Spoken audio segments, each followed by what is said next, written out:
Assalamualaikum warahmatullahi wabarakatuh. Sebelumnya perkenalkan kami dari FSA Invest akan menjelaskan makalah riset yang telah kami buat dengan judul Digitalizing the Dairy Industry, Analisis Strategi Transformasi Digital dan Efisiensi Operasional PT Foreign Kopi Indonesia Tbk dalam menciptakan pertumbuhan nilai investasi berkelanjutan.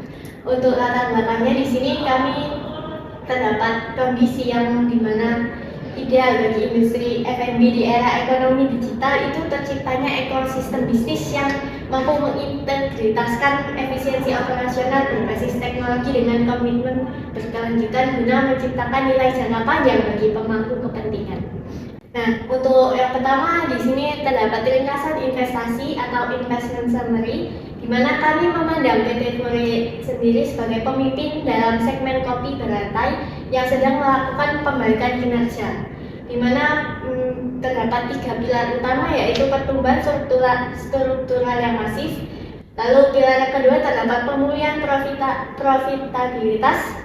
Lalu yang pilar ketiga terdapat keunggulan operasional digital, di mana pengguna dari aplikasi Fore itu mendapatkan nilai tertinggi di bidang F&B dengan peringkat kedua dengan skor review 4,9 di Google Play dan 4,7 di Apple Play. Hal tersebut itu memberikan efisiensi biaya akuisisi pelanggan yang tak tertandingi dibanding dengan pesaing yang lain. Next, nomor 2, untuk deskripsi bisnis dan strategi adaptif. Nah, untuk yang pertama, profil perusahaan dan model bisnis. Fore ini didirikan pada tahun 2018 dan beroperasi dengan filosofi premium affordability dengan menyediakan kopi spesialis berkualitas tinggi, menggunakan biji kopi lokal dengan harga yang dapat diakses oleh pasar massal, sehingga pada September 2024 Fore mengoperasikan 217 gerai di 44 kota di Indonesia. Nah, lalu yang kedua ada transformasi digital dan pemanfaatan teknologi. Fore bukan sekedar gerai kopi, melainkan perusahaan F&B berbasis teknologi.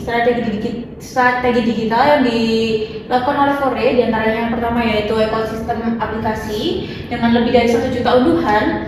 Aplikasi Fore menjadi kanal penjualan utama yang memungkinkan pengumpulan data perilaku konsumen secara real time. Lalu yang kedua ada format toko adaptif, yaitu Fore mengelola risiko aset melalui 3 format, yaitu flagship, medium, dan satelit. Lalu yang ketiga ada di strategi pertumbuhan dan praktik bertanggung jawab. Ini pertumbuhan eksploratif Fore tidak hanya didorong oleh ekspansi fisik, tetapi juga oleh ketamasan dalam inovasi produknya. Nah, untuk Fore ini juga menerapkan 9 tahap inovasi produk yang komprehensif untuk memastikan setiap SKU yang diluncurkan memiliki tingkat keberhasilan pasar yang tinggi. Lalu selanjutnya yang ketiga ada analisis industri dan posisi kompetitif. Yang pertama ada gambaran industri nasional dan regional.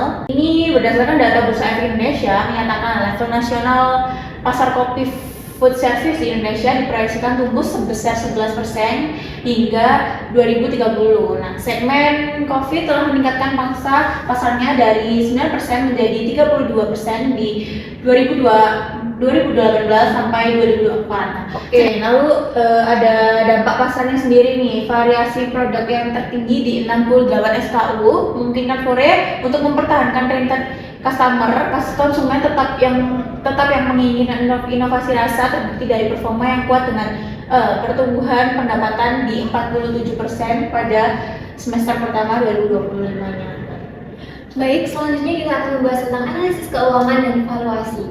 Kinerja historis dan proyeksi, efisiensi biaya, margin kotor, laba kotor diproyeksikan stabil di level 61% hingga 2026, ditopang oleh efisiensi rantai pasok dan kemitraan dengan pasok lokal sedikit lebih rendah dari angka 2023. Selanjutnya ada pertumbuhan operasional. Fore diproyeksikan mencapai 408 gerai kopi dan donat pada 2026 dengan GAGR gerai 2024 sampai 2026 F sebesar 33%. Laba bersihnya yaitu melonjak sekitar 60,5% menjadi 9,4 miliar, menunjukkan ketahanan meskipun ada tekanan musim Ramadan. Selanjutnya ada ROE. Fore diproyeksikan menghasilkan ROE yang sangat kuat, kisaran 18,4 sampai 21,7% pada 2024 sampai 2026. Selanjutnya ada dengan menentukan nilai perusahaan, kami menggunakan pendekatan dua arah yang lazim dengan laporan riset ekuitas dari Bursa Efek Indonesia, yaitu yang pertama dengan menggunakan metode discount cash flow, yaitu pendekatan utama kami memandang DCF 10 tahun paling relevan untuk menangkap fase pertumbuhan eksponensial Forex. Ada ACC yaitu 11,8. Angka ini mencerminkan profil resiko pasar Indonesia. Selanjutnya ada terminal value. Kami mengasumsikan perpetual growth rate sebesar 4,0% sejalan dengan proyeksi pertumbuhan ekonomi Indonesia jangka panjang. Selanjutnya ada metode kedua yaitu relative valuation atau PE multiple. Pendekatan perbandingan Forex ini perdagangan pada 57,2 kali 2025 FPA sektor retail PEI yang berada di kisaran 15 kali sampai 22 kali valuasi ini. Selanjutnya ada resiko investasi dan mitigasi standar CFA. Ada resiko operasional dan eksekusi strategi. Selanjutnya ada risiko persaingan, competitive risk. Selanjutnya ada risiko rantai pasok dan ketergantungan supplier.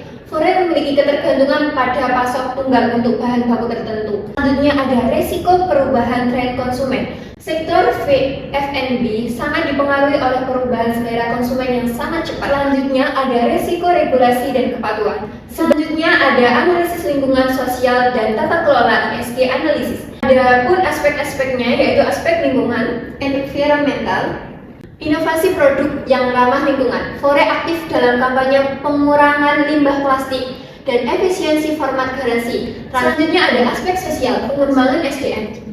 Instansi seperti Forex, Grandmaster, kompetisi barista tahunan. Selanjutnya ada pemberdayaan petani lokal. Sebagaimana ada startup Forex berkomitmen menggunakan biji kopi lokal premium yang secara langsung mendukung kesejahteraan petani kopi di berbagai daerah di Indonesia. Selanjutnya ada inklusi pasar. Filosofi premium affordability memastikan akses terhadap produk berkualitas tinggi bagi masyarakat yang sangat luas. Selanjutnya ada tata kelola perusahaan atau governance. Struktur kepemilikan yang kuat. Forex berada di bawah naungan S Venture atau EV. Selanjutnya ada kepemimpinan berpengalaman, yaitu kehadiran Wilson Cuaca sebagai presiden. Harus memberikan jaminan tata kelola yang transparan dan berorientasi pada pertumbuhan nilai pemegang saham jangka panjang. Untuk kesimpulan dari makalah ilmiah kami, yaitu PT Forex Indonesia merupakan pemimpin transformasi digital di sektor F&B yang berhasil mengintegrasikan strategi bisnis adaptif melalui format gerak efisiensi dan ekosistem aplikasi unggulan. Hal tersebut dapat dibuktikan melalui pendapatan CAGR sebesar 49,1% serta efisiensi operasional yang menghasilkan ROI 18,4 sampai 21,7% yang dimana nilai tersebut jauh di atas rata-rata emiten retail PEI yang diperkuat oleh diferensiasi 68 SKU, produk dan komitmen pada praktik bisnis bertanggung jawab melalui kerangka ESG yang solid. Sehingga meskipun diperdagangkan dengan valuasi premium, potensi pertumbuhan laba besar eksponensial dan tata kelola perusahaan yang kuat di bawah naungan East Ventures menjadikan Forex sebagai aset investasi berkelanjutan yang mampu menciptakan nilai jangka panjang bagi para pemangku kepentingan. Sekian riset tentang investasi di PT Forex Tbk. Kurang lebihnya mohon maaf. Kami ucapkan terima kasih dan wassalamualaikum warahmatullahi wabarakatuh.